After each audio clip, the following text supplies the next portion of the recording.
क्या श्रवण कर चुके आप? आप लोग ज्ञान प्राप्ति के जो साधन हैं, किस प्रकार से साधन संपन्न हुआ जाए। सब संपन्नता ही चाहते हैं, सब क्या चाहते हैं? संपन्नता चाहते हैं। लेकिन संपन्नता किसकी? सांसारिक जो पदार्थ हैं उनके द्वारा संपन्न होना चाहते हैं ना, नाशवान वस्तुओं के द्वारा संपन्नता पाना चाहते हैं। और जो अविनाशी है, अविनाशी की प्राप्ति कराने वाले जो साधन हैं उनसे संपन्न कौन होना चाहता है? जो मुमुक्षु, जो जिज्ञासु है, वो किससे संपन्न होना चाहता है? अविनाशी जो तत्व है उसकी प्राप्ति में जो सहायक साधन है उनसे संपन्न होना चाहता है। अब एक तो जो है धान्य संपन्न है और एक जो है भूसा संपन्न है। एक तो क्या है? जो फसल है वो ले आया और एक जो है भूसा ले आया। समझदार कौन है? जो फसल ले आया वो समझदार है, जो भूसा ला कर ले आया अपने घर में वो समझदार है। और आजकल तो विचित्र हो गया, आजकल तो भूसे की बड़ी कीमत है ना। भूसा भी आजकल जितना गेहूं का रेट है उतना ही इतना ऐसा हो गया ना। हाँ, लेकिन भूसे से अभिप्राय यहाँ पर है असार है और धान्य से अभिप्राय है यहाँ पर सार। तो सार से संपन्न होना और असार जो है उससे संपन्न होना। तो ये जो धन पद आदि है ये तो असार ही है और जो परमात्म तत्व है वही एकमात्र सार। तो सार से पूर्ण से संपन्न हो सके हम, इसके लिए साधन क्या क्या है वो आप लोग श्रवण कर रहे हैं। तो 15वां श्लोक चल रहा है। इसमें पूछा था कि बुद्धिमानों में भी बुद्धिमान कौन है? जो पिशाचिनी नारी के द्वारा ठगा ना गया। क्या बताया था? हैं? जो पिशाचिनी नारी के द्वारा ठगा ना गया हो वो बुद्धिमानों में भी बुद्धिमान। अभिप्राय यह है कि जो साधक है, जो जिसका लक्ष्य तत्व प्राप्ति है, साधक है। न तो संसारी की बात है और न तत्ववेत्ता की बात। बात किसकी है? साधक की बात। तो ऐसे साधक जिनका लक्ष्य केवल तत्व प्राप्ति, केवल परमात्म प्राप्ति है, तो उनके लिए तो सांसारिक विषय वस्तु प्राणी पदार्थ का जो राग है वो अत्यंत विघ्न रूप प्रतिबंध है ना। ये तो प्रतिबंधक है। दो ही चीज हम बारंबार कहते हैं, अज्ञान और राग। दो ही तो चीज बोलते हैं ना, अज्ञान और राग। इसको आप अहमता और ममता भी कह सकते हैं। इसी को अहमता और ममता भी कह सकते हैं। यही बंधन है। सबके खूब बजते हैं।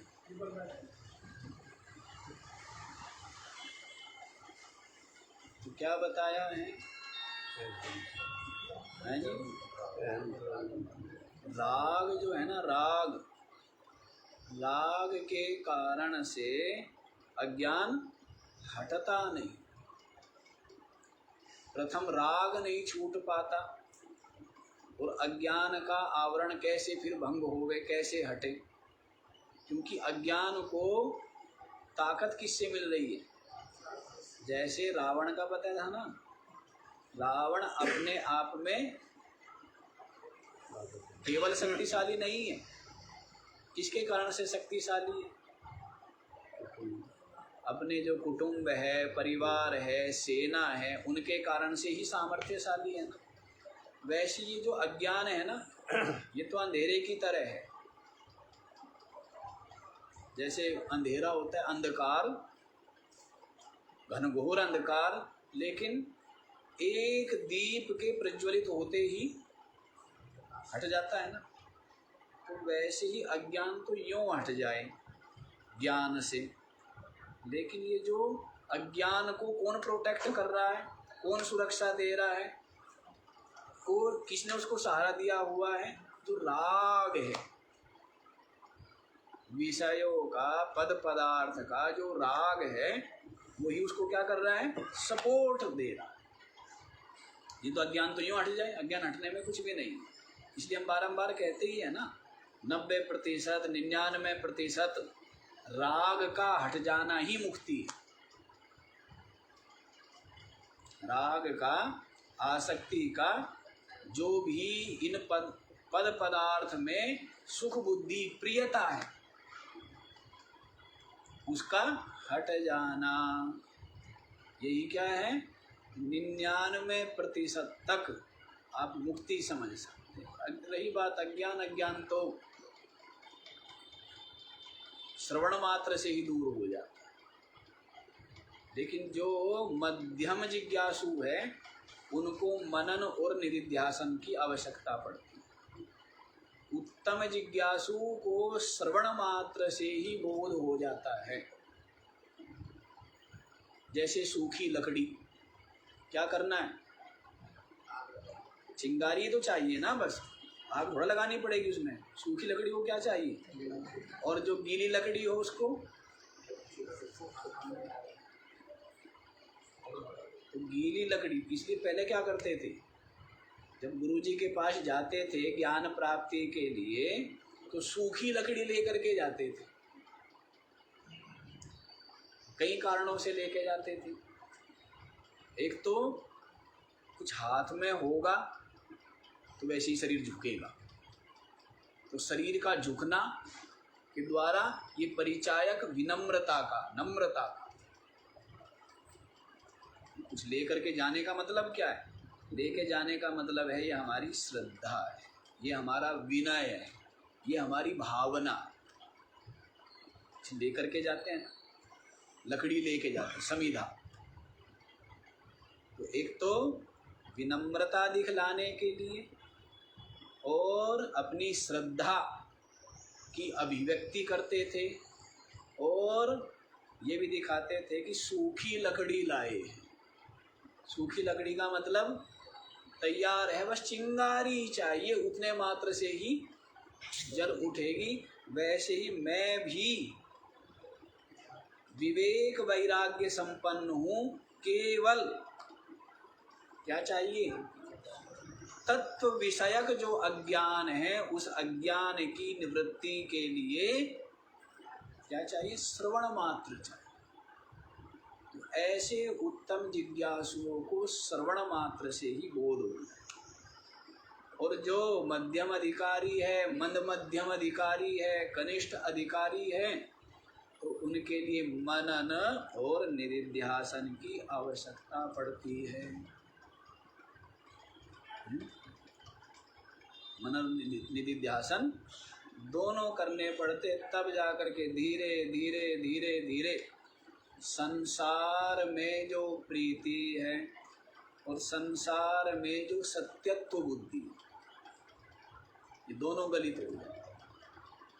संसार में, संसार के पदार्थों में जो राग है और सत्यत्व बुद्धि है, इसके बिना ज्ञान कभी नहीं होगा, चाहे कितना ही करता है।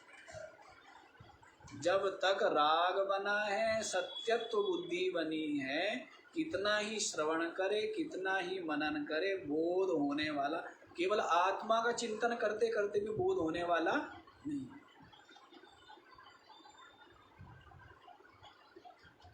समझ आ रही है बात? जब तक जगत में राग बना है, महत्व बुद्धि बनी है, सत्य बुद्धि बनी है, क्योंकि तत्व क्या है? अद्वितीय है ना, केवल है ना। तो जब तक दूसरा बना हुआ है तो केवल कहाँ से दिखे? जब तक सांप दिख रहा है तो रस्सी नहीं दिखेगी ना। जब सर्प का बाध होता है तो क्या दिख जाती है? रस्सी दिखते ही सर्प का बाध हो जाता है। तो इसलिए राग का त्याग यही विघ्न है। तो राग हो जाता है ना, पुरुष का स्त्री में राग हो जाता है और स्त्री का पुरुष में राग हो जाता है। तो दोनों एक दूसरे के लिए क्या बन जाते? प्रतिबंधक। जो साधक है, बात साधक की है, संसारी को एक तरफ रख देना है, उनकी बात नहीं चल रही। राग हो जाने से, ममता के होने से क्या बन जाते हैं? एक दूसरे के लिए विघ्न है। इसी कारण से पुरुष साधक के लिए कह दिया है कि जो स्त्री है वो क्या है? पिशाचिनी। क्या बोला था? नार्या पिशाच्या न च वंचितो या। पिशाचिनी नारी के द्वारा जो ठगा ना गया हो वही बुद्धिमानों में भी बुद्धिमान। ऐसे ही जो स्त्री शरीर में साधक हैं उनके लिए जो पुरुष का राग है वो क्या है? विघ्न रूप है ना, प्रतिबंधक है। इस कारण से वो उसके लिए क्या हो जाएगा? पिशाच हो। किसकी बात है? संसारी की, साधक की? साधक। जिसका लक्ष्य शीघ्र से शीघ्र, अत्यंत शीघ्र परमात्मा अनुभूति करना है, परमात्मा साक्षात्कार करना है, ऐसे साधकों के लिए विघ्न रूप है। का श्रृंखला प्राणभृतां ही नारी। हाँ जी, प्राणधारियों के लिए बेड़ी क्या है?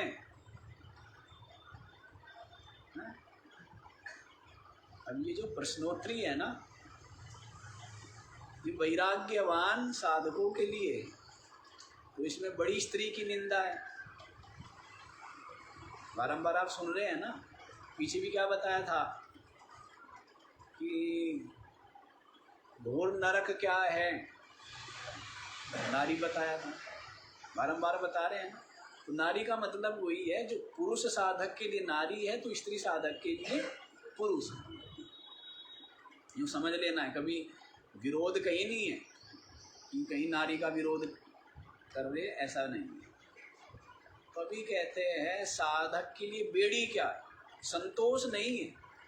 जैसे स्वामी रामकृष्ण परमहंस दो ही बात कहते थे बारंबार बारंबार, दो ही बात, कनक और कामिनी, कनक और कामिनी, कनक और कामिनी। आप उनका ग्रंथ देखो, बस दो ही बात थी उनकी, कनक कामिनी गहरा फंदा।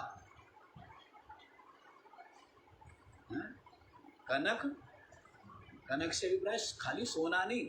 आप लोग बड़े होशियार हो कि हमारा सोना जो है वो तो फंदा है, तो चांदी फंदा नहीं है, हीरा फंदा नहीं है, मोती फंदा नहीं, वो उपलक्षण है।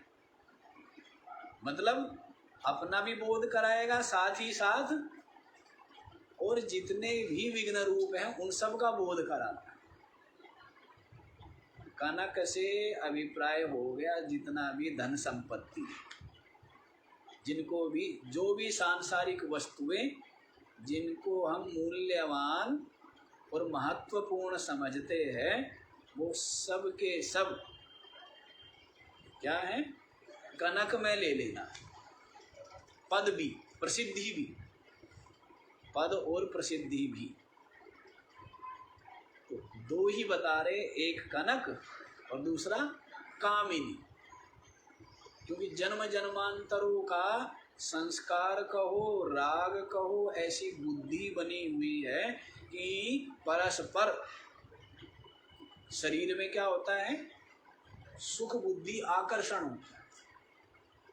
ऐसे जन्म जन्मांतरों से संस्कार बने हुए हैं ना, पता नहीं किस किस शरीर में होके आया है जी।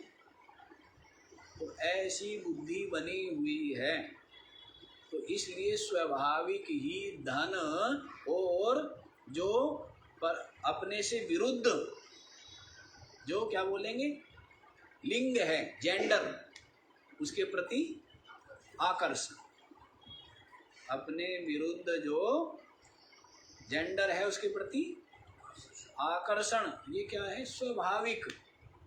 ऐसे संस्कार चित्त में दृढ़ है, तो इन सब संस्कारों को तो निकाल के फेंकना है विचार के द्वारा कि जिनको मैं सुख रूप समझता हूँ, ये वास्तव में सुख रूप है या दुख रूप। विचार करने से मान, समस्या होती है कि मान लेता है व्यक्ति, मान तो लेता है, ऊपर से मान लिया और अंदर में मान्यता। जैसे शराबी व्यक्ति को समझाओ, समझता तो पहले से बहुत समझदार है, तो ऊपर से तो मान लिया, लेकिन अंदर से वो जो व्यसन है उसके चित्त में गहरे उतरा हुआ है। ऊपर से मान लेता है वो, और कई बार तो वास्तव में ऊपर से स्वीकार कर लेता है कि करूँगा ही नहीं, लेकिन चित्त के जो आंतरिक स्तर है वहाँ पर क्या दृढ़ है, किसी न किसी रूप में ये बुद्धि दृढ़ है कि ये मेरे लिए हितकर है, इससे मुझे कोई हानि। अब जैसे विष है, विष को लेकर के बुद्धि के ऊपरी स्तर पर भी, मध्य के स्तर पर भी और अंतस स्थल पर भी क्या निश्चय है कि विष प्राण घातक है, अहितकर है, मृत्यु देने वाले, तो कभी होती है इच्छा। क्यों? क्योंकि चित्त के अंतस्थल पर ये निश्चय हुआ है कि ये वास्तव में मृत्यु देने वाले, बहुत कष्ट देने वाले। तो एक ऊपरी स्तर पर ही होता रहता है ना अधिकतर, तो अधिकतर व्यक्ति अपने चित्त के बहुत बाह्य जो ऊपरी वो है ना, उस पर ही रहता है, ऊपरी धरातल पर। इसलिए कहते ध्यान करो जिससे कि अपने चित्त के गहराई में उतरे, नीचे अंदर उतरे, अंतस्थल तक जाए और सारे संस्कारों को निकाल करके फेंक। ये बंधन रूप क्या है, ये बंधन रूप।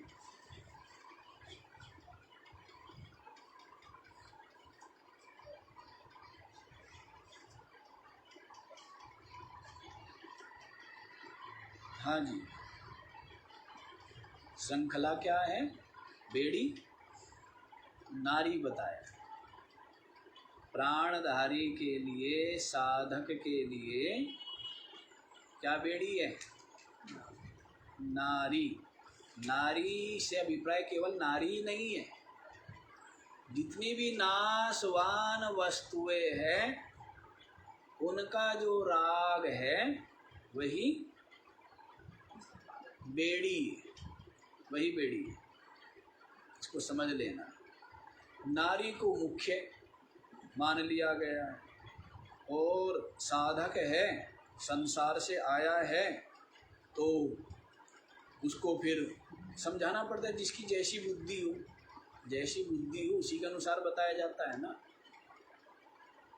तो शुरुआत में तो कहेंगे कि भाई यही तेरे लिए सबसे बड़ा विघ्न है, जबकि कोई स्त्री थोड़ा विघ्न है। विघ्न तो अपने चित्त में बैठी हुई जो आसक्ति है वो विघ्न है, स्त्री विघ्न है या जो अपने अंदर आसक्ति है वो विघ्न है। लेकिन शुरू में तो यही बताएंगे ना कि वस्तु का भी त्याग हो, पहले वस्तु का त्याग होवे, फिर वस्तु के राग का भी त्याग। वस्तु का त्याग तो बहुत स्थूल त्याग है, लेकिन वस्तु का जो राग है, आया है ना गीता जी में, विषया विनिवर्तन्ते निराहारस्य देहिना रसवर्जम रसो अप्यस्व परम दृष्ट्वा निवर्तते। विषया विनिवर्तन्ते निराहारस्य देहि, जो व्यक्ति आहार को, विषयों को ग्रहण ना करे, विषया विनिवर्तन्ते, उसके विषय तो दूर हो जाते, विषय तो निवृत्त हो जाते, लेकिन विषयों का जो राग है, रसवर्जम, लेकिन रस बना रहता, राग बना रहता। वस्तु छूट गई, वस्तु हमने ग्रहण नहीं की, विषय हमने ग्रहण नहीं किया, तो विषय तो छूट गया ना, लेकिन उसका राग भी छूट गया हो। ऐसा राग कैसे छूटे, तो वहाँ पर बताया रसो अपि अस्य परम दृष्ट्वा निवर्तते। जो परम है, परम कौन है? अपना चेतन, अपनी आत्मा, परमात्मा। परम दृष्ट्वा अस्य रस अपि विनिवर्तन, परमात्म दर्शन करके इस साधक का जो विषयों में राग है, वो राग भी निवृत्त हो जाता है पूरी तरह से। फिर सहजता आ जाती। फिर क्या आती है? सहजता।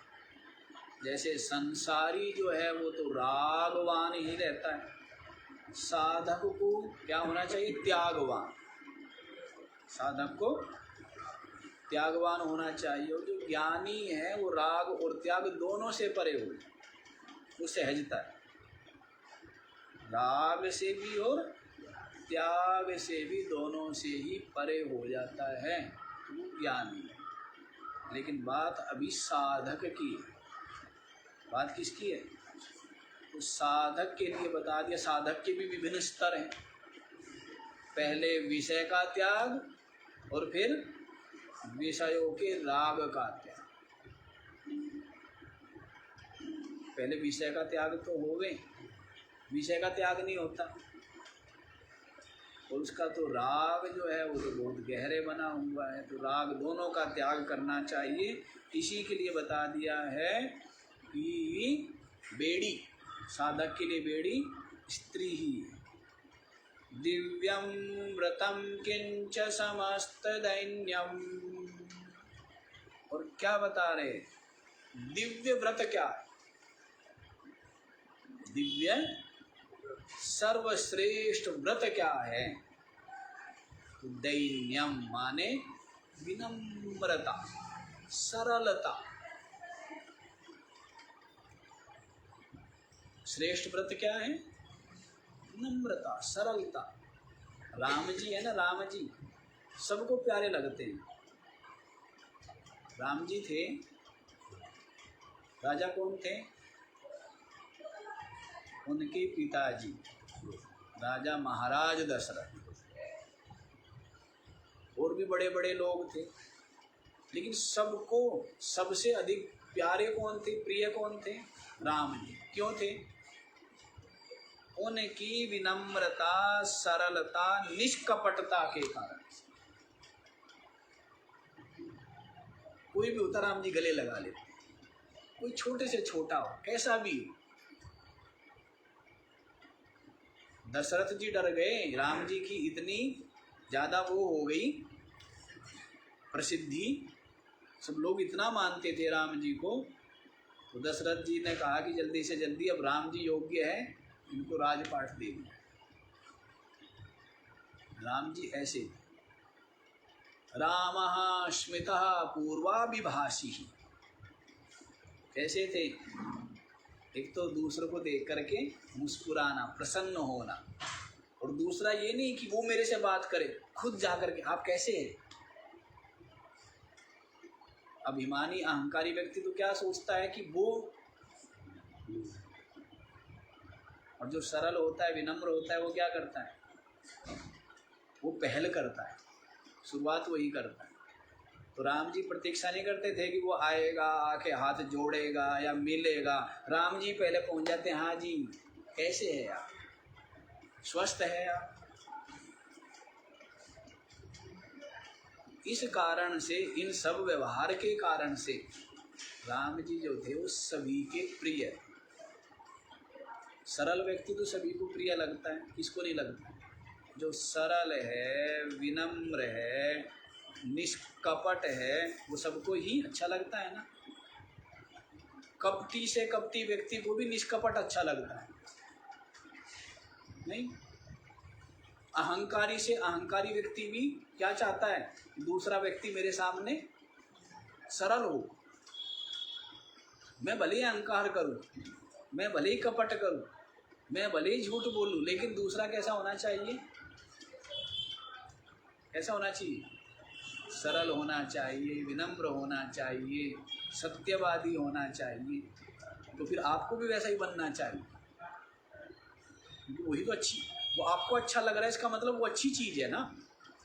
तो अच्छा तो फिर बनना चाहिए आपको। इसलिए कह रहे हैं दिव्य व्रत है नम्रता, विनम्र हो, सरल हो। जब आपके अंदर सरलता है, इसका मतलब है द्वेष नहीं है, ईर्ष्या नहीं है, कपट नहीं है, दूसरे के प्रति वैर विरोध का भाव नहीं है, छोटा बन के रहना। कैसा रहना? लेकिन नन्ना सा हो के रहना रे जग में, तज देना गर्भ घुमाना जी। छोटा हो के रहना।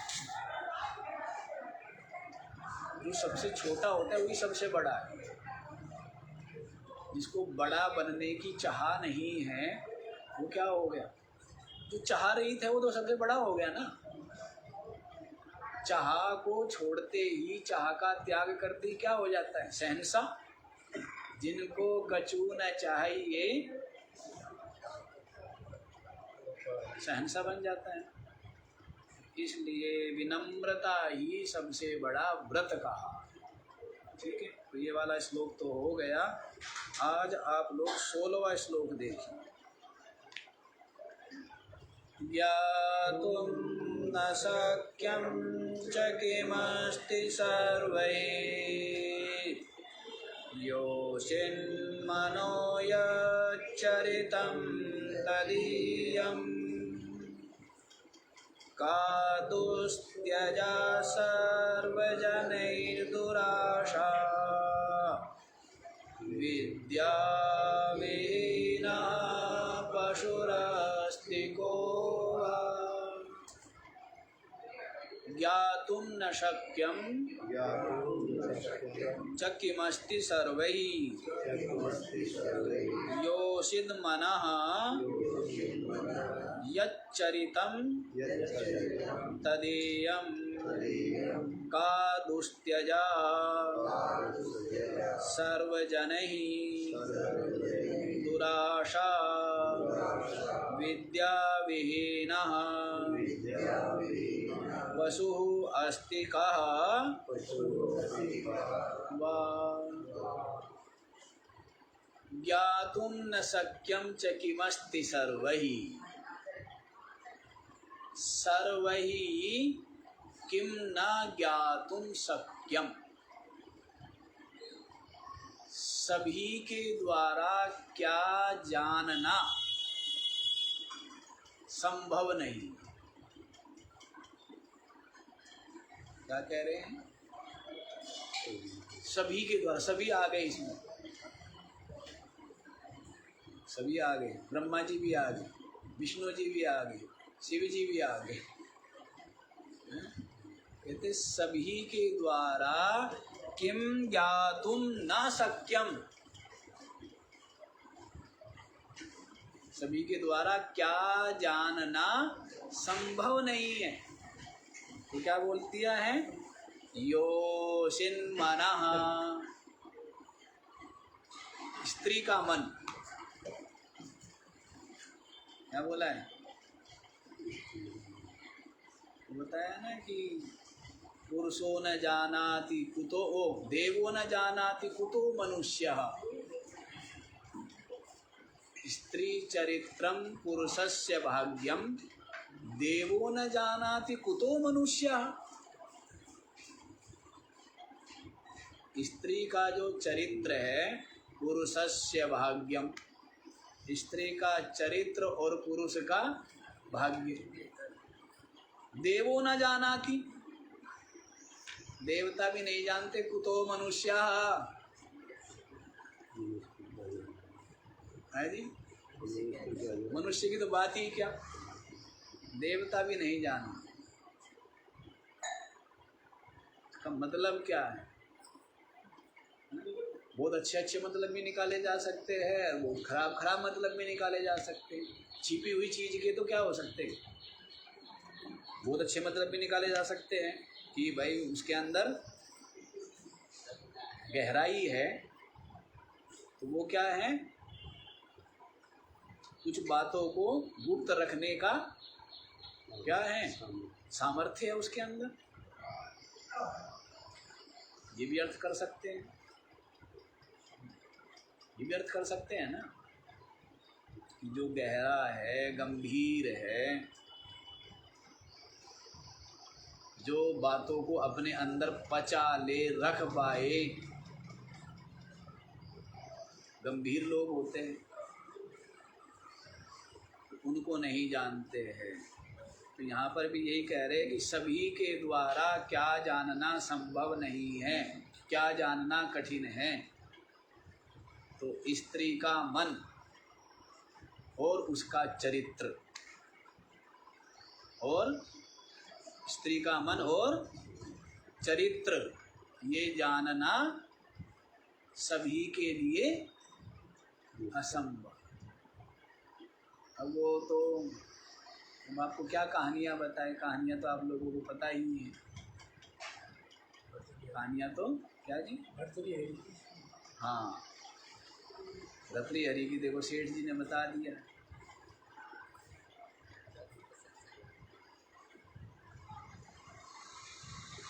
ऐसे ही है कि मन को जानना, स्त्री के मन को जानना और उसके चरित्र को जानना सहज नहीं। सभी के लिए, सभी के अंदर स्त्री का वास है, पुरुष के अंदर भी किसका वास है, स्त्री का ही तो वास है। नहीं, जैसे ये सब चीजें स्वभाव की बात है ना, स्वभाव, स्त्री स्वभाव, पुरुष के लिए भी कहते हैं ना, ये तो स्त्री स्वभाव का पुरुष है। संकोची हो, शर्मीला हो, लज्जा ज़्यादा अनुभव करता हो, तो वो भी क्या हुआ, तो दोनों में सद्गुण होने, एक प्रधानता होती है, एक विचार प्रधान है और एक भाव प्रधान है।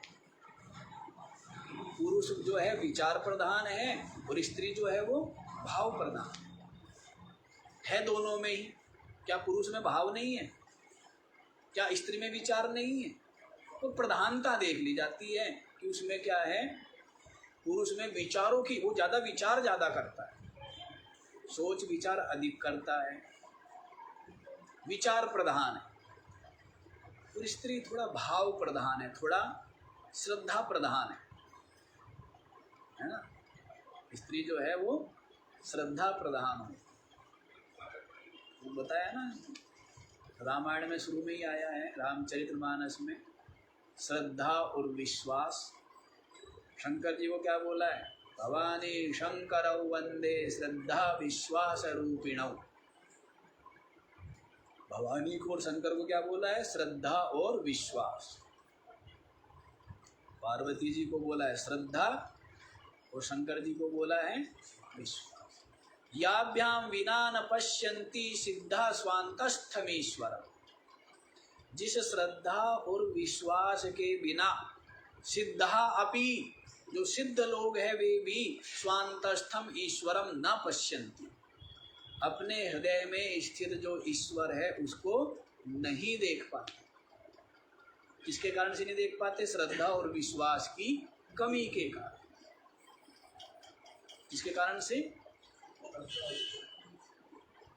गुरु के शास्त्र के वचन में जो विश्वास बुद्धि है यही श्रद्धा। विवेक चूड़ामणि में आपने सुना था ना, क्या सुना था? शास्त्रस्य गुरुवचनस्य सत्यबुद्ध्यवधारणं सा श्रद्धा कथिता सद्भिः यया वस्तुपलभ्यते। शास्त्र और गुरु के जो वाक्य है सत्यबुद्ध्यवधारणम, ये बिल्कुल यथार्थ है, ये बिल्कुल सत्य है, ये बिल्कुल मेरे हितकर है, ऐसा जिसका विश्वास है सा श्रद्धा कथिता सद्भि। इसी को सज्जन लोग क्या कहते हैं? श्रद्धा कहते। यया वस्तु उपलभ्यते, और श्रद्धा के कारण ही वस्तु की, तत्व की उपलब्धि होती। श्रद्धा ना हो तो श्रद्धावान लभते ज्ञानम, गीता जी में बोला है ना, श्रद्धावान लभते ज्ञानम। श्रद्धावान ही ज्ञान को प्राप्त करता है।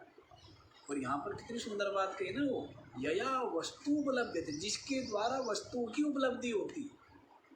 यद अभावे वस्तु न उपलभ्यते, जिसके न होने पर वस्तु की उपलब्धि नहीं होगी। कितनी ही बुद्धि हो, कितना ही विचार हो, कितना ही विवेक हो, यदि श्रद्धा ना होवे तो वस्तु की उपलब्धि नहीं होगी। क्यों? अहंकार गलित नहीं होगा। श्रद्धा नहीं है तो इसका मतलब क्या है? अपने आप को बहुत बुद्धिमान समझता है, इसका मतलब बुद्धि का अहंकार है। और अहंकार गलित हुए बिना, चाहे वो देहाभिमान हो, चाहे अहंकार हो, चाहे जीवत्व हो, इसके गलित हुए बिना ब्रह्म रूपता का बोध अनुभव होता ही नहीं। इसीलिए श्रद्धा का अपना महत्व है। तो दोनों में ही है, पुरुष में भी स्त्री में भी। किसी गुण की न्यूनता है, किसी की विशेषता है, प्राधान्य है, दोनों में ही थोड़ा थोड़ा ही तो अंतर है, ज़्यादा थोड़ा ही, थोड़ा थोड़ा ही है ना। जैसे वो 5 तत्वों का शरीर, ऐसे ही ये भी 5 तत्वों का शरीर। जैसे उसका मन वैसे उसका मन, नहीं? हाँ, सबको ही अच्छा लगता है, सुख तो, सम्मान तो, प्रेम तो, किसको अच्छा नहीं लगता है? सभी को अच्छा लगता है। हाँ, तो यहाँ मतलब यही है, यूँ मत समझ लेना कि केवल नारी के लिए कहा जा रहा है, सभी के लिए है ये। हाँ जी, समझ गए? क्या जानना सभी के लिए संभव नहीं है, तो स्त्री का मन और उसका चरित्र ये संभव नहीं। जो बैठा हुआ है ना भगत, अभी आया है नया नया, ये आरंभ का ग्रंथ है, बिल्कुल आरंभ का, तो भी नया नया आया है चेला। तो भाई अभी घर की और स्त्री की आसक्ति कभी वापस ना लौट जाए। चेला नया नया आया है, वापस ना चला जाए, क्यों सेठ जी? तो इसलिए उसको बता रहे, सारे अवगुण गिना देंगे। भाई स्त्री के जाल में फंस गया तो फिर फंसा ही रह जाएगा, बंधन में ही रह जाएगा, साधना कर ही नहीं पाएगा, परमात्मा प्राप्ति के पथ पर आगे बढ़ ही नहीं पाएगा। सारा का सारा जीवन यूं ही व्यर्थ चला जाए। इसलिए इसको बारंबार बता रहे हैं कि स्त्री ही बंधन है। पहले शुरू में विषय क्या बताया था? विषयासक्ति ही बंधन है, फिर तृष्णा, धन पद आदि की तृष्णा, ये बंधन है। और फिर अब बारंबार क्या बता रहे हैं? पुरुष साधक के लिए जो स्त्री का मोह है, यही सबसे बड़ा विघ्न है, प्रतिबंध है, बंधन है। इससे बचो। क्या दुस्त्यजा सर्वजनैः, सर्वजनैः का दुस्त्यजा, सभी के द्वारा किसका त्याग करना कठिन है, किसका त्याग करना कठिन है। सर्वजनैः कहा दुस्त्यजा, जिसका त्याग कठिन होवे। तो क्या है? दुराशा, आशा का, दुराशा, तृष्णा का त्याग। इसका त्याग, दुराशा, विषयों की जो आशा है ये वही क्या है? वही दुराशा है ना, तृष्णा। तृष्णान जीर्णा वयमेव जीर्णम, तृष्णा बूढ़ी नहीं हुई। अंगम गलितम फलितम मुंडम दशन विहीनम जातम तुंडम वृद्धो याति गृहीत्वा दंडम तदपि न मुंचति आशा पिंडम। दिनमपि रजनी सायं प्रातः शिशिरवसन्तौ पुनरायातः कालः क्रीडति गच्छति आयु तदपि न मुंचति आशा पायु भज गोविंदम भज गोविंदम।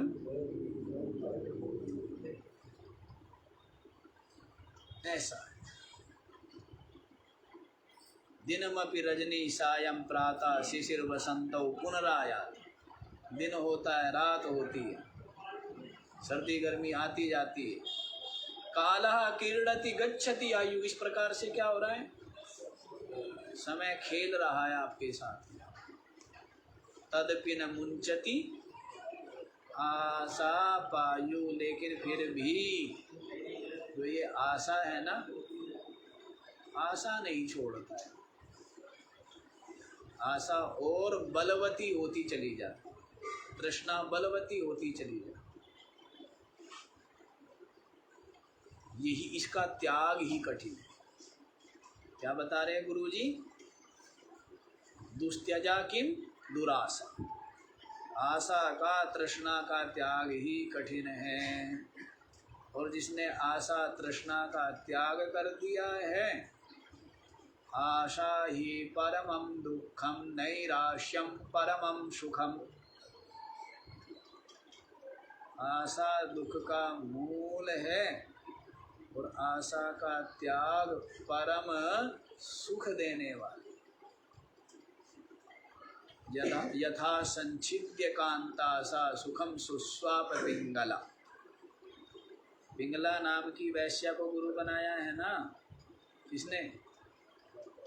अवधूत दत्तात्रेय जी महाराज।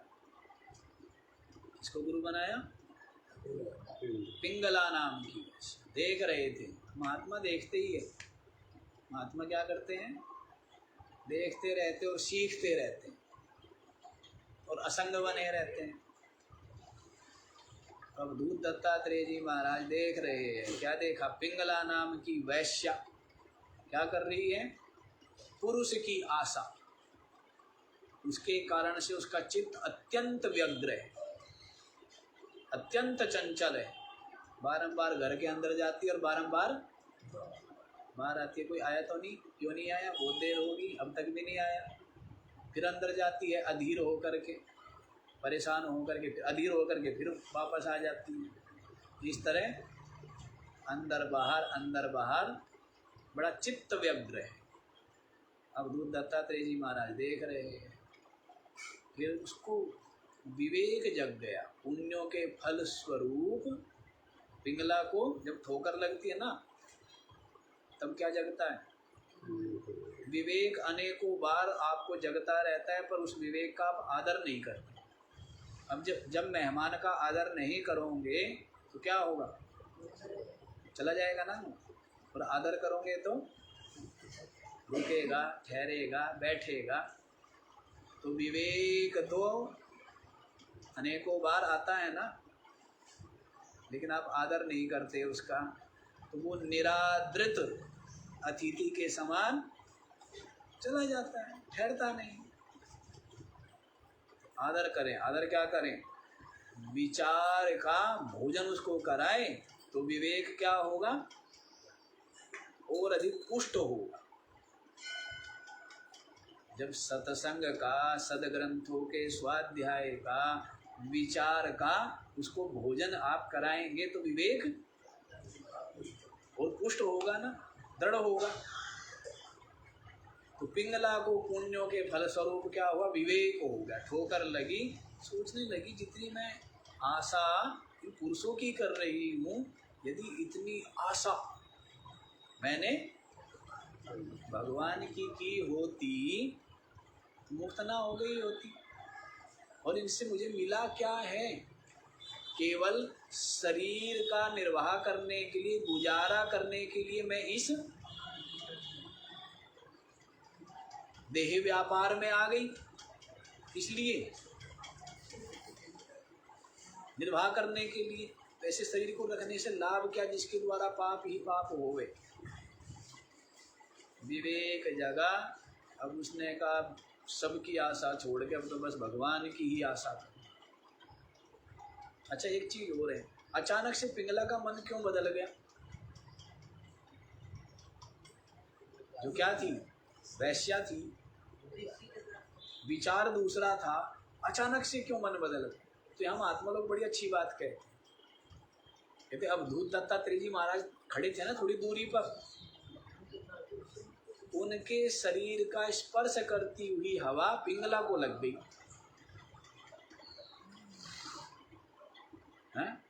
महात्माओं का अपना अपना चिंतन है। अवधूत दत्तात्रेय जी महाराज विरक्त शिरोमणि, आत्मनिष्ठ ब्रह्मनिष्ठ महापुरुष, उनके शरीर का स्पर्श करती हुई हवा किसका स्पर्श कर गई? इस कारण से पिंगला के हृदय में भी विवेक और वैराग्य का अंकुर प्रस्फुटित हो गया। हाँ ऐसा होता है, सब महिमा ही संग की है। महिमा ही तो संग की है। महिमा किसकी है? सुगंध दुर्गंध है जी, स्वाद, अभी सुगंध आए तो स्वाद, इच्छा, इसका जन्म हो जाएगा ना। सारी महिमा संग की ही।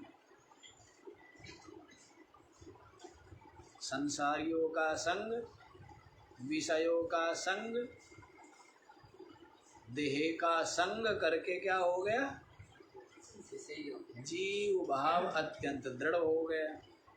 सत्संग, सज्जनों का संग, सदग्रंथों का संग, आत्मचिंतन करके क्या हो जाता है? ब्रह्म रूप हो जाता है, ब्रह्म ही। ये तो पानी की तरह है, जैसे पानी में जैसा भी रंग डालो वैसा ही हो जाता है ना, स्वयं का तो कोई रंग नहीं है। वैसी अपनी जो आत्मा है वो तो निर्विशेष निराकार है। अब बुद्धि में आके बैठा तो बुद्धिमान बन जाता है, अपने आप को क्या कहता है? मैं बुद्धिमान हूँ।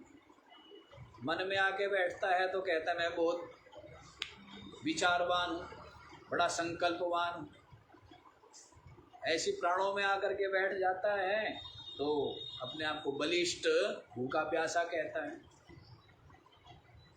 इंद्रियों में आकर के बैठता है तो अपने आप को तेज दौड़ने वाला, देखने वाला, सुनने वाला, बोलने वाला, बड़ा अच्छा वक्ता मैं हूँ, ऐसा मानने लग जाता है।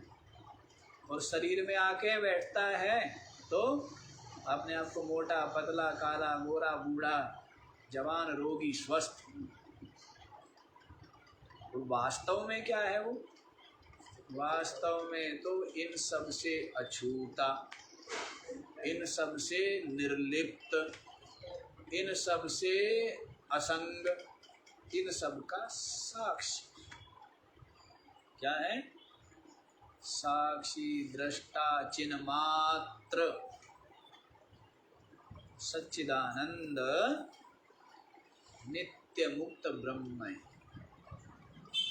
और इनके साथ जड़ चेतन की हुई ऐसा भ्रम हो गया। ऐसा क्या हो गया? ऐसा भ्रम हो गया, अध्यास जिसको कहते हैं, अतस्मिस् तद्बुद्धिर अध्यासः। वो जैसा नहीं है उसमें वैसी बुद्धि कर लेना, इसी का नाम क्या? अध्यास है। जैसे रस्सी में सर्प, सर्प बुद्धि की तो क्या हो गया? सर्प का अध्यास है ना। वैसे ही आत्मा में बंधन का भी, जीवत्व का भी और जगत का भी अध्यास ही भ्रम से ही भासते है। वास्तव में भ्रम से भास रहे। अब ये बात सबको नहीं बताई जाती है कि ये जो जगत है ये अपनी आत्मा में क्या है? अध्यस्त है, कल्पित है, प्रतीति मात्र है, छाया मात्र है, भास रहा है केवल। किनको बताई जाती है? जो थोड़े गंभीर साधक है और जिन्होंने काफी श्रवण कर लिया, ऐसे साधकों को ही ये मर्म की, रहस्य की बात बताई जाती है कि जिस संसार को अब तक सत्य मानता रहा, ये तो रात्रि में नींद में दिखने वाले स्वप्न के समान ही मिथ्या प्रतीत, यही वास्तविकता। पीछे बताया ना वास्तविकता, पूरी विवेक चूड़ामणि के लास्ट में श्लोक बताया ना कि वास्तविकता क्या? न निरोधो न चोत्पत्ति न बद्धो न च साधका न मुमुक्षु न वै मुक्ता इत्येषा परमार्थता। है तो ये मांडुक्य कालिका का, लेकिन विवेक चूड़ामणि में भी जो कहते हैं वो लिखती है। ना निरोध, किस मन का निरोध करना? मन है ही नहीं।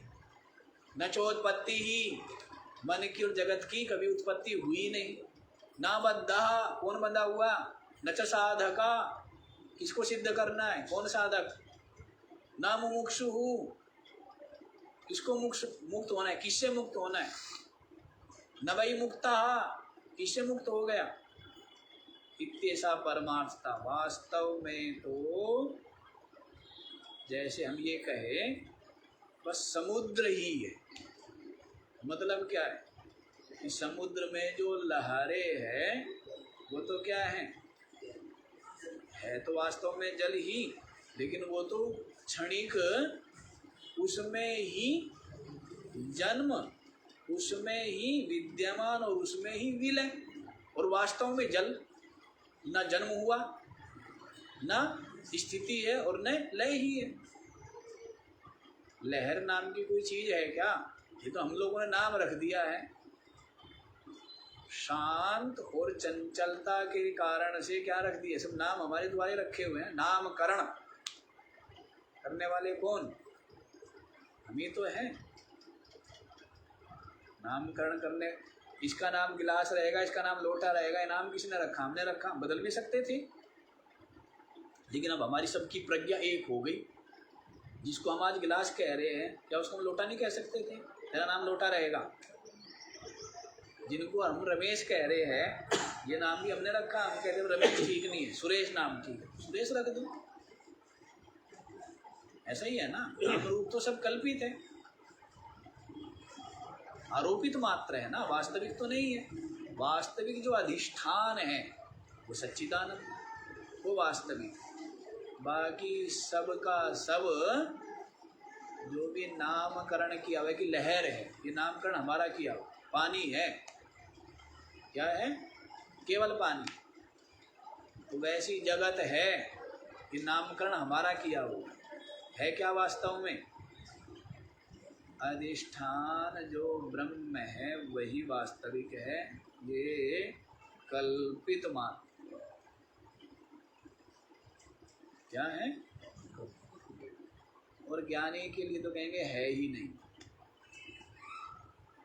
ज्ञानी क्या कहता है? उसकी दृष्टि में है ही ना, कुछ भयो ना है, नहीं हवे है, जगत मनोरथ मात्र विलास।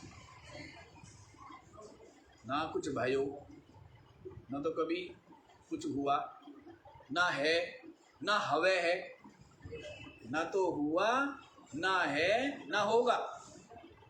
क्या? जगत मनोरथ मात्र विलास। तो क्या है? मन का विलास मात्र। ताकि प्राप्ति निवृत्ति न चाहत। इसलिए जो ज्ञानी है ना, न तो इसकी प्राप्ति चाहता न इसकी, नहीं तो क्या फर्क पड़ता है? फर्क पड़ता है क्यों जी? कोई फर्क जब पड़ता ही नहीं, जब ये मिथ्या ही है, स्वप्न तुल्य ही है, तो न इसकी प्राप्ति का यतन न इसकी निवृत्ति का ही यतन। किम हेयम किम उपादेयम, क्या त्याज्य और क्या ग्रहण करने योग्य, कुछ भी नहीं। न तो कुछ त्याज्य ही है और न कुछ उपादेय ही है। ज्ञानी की बात, सबकी साधक की बात नहीं है। संसारी तो बताया ना आपको, तो राग ही राग करता है, उपादेय ही समझता है। और साधक सब कुछ क्या समझता है? हेय, सबके सब विघ्न रूप है, बंधन रूप है, बहिर्मुख करने वाले, इनका राग से बंध जाता है।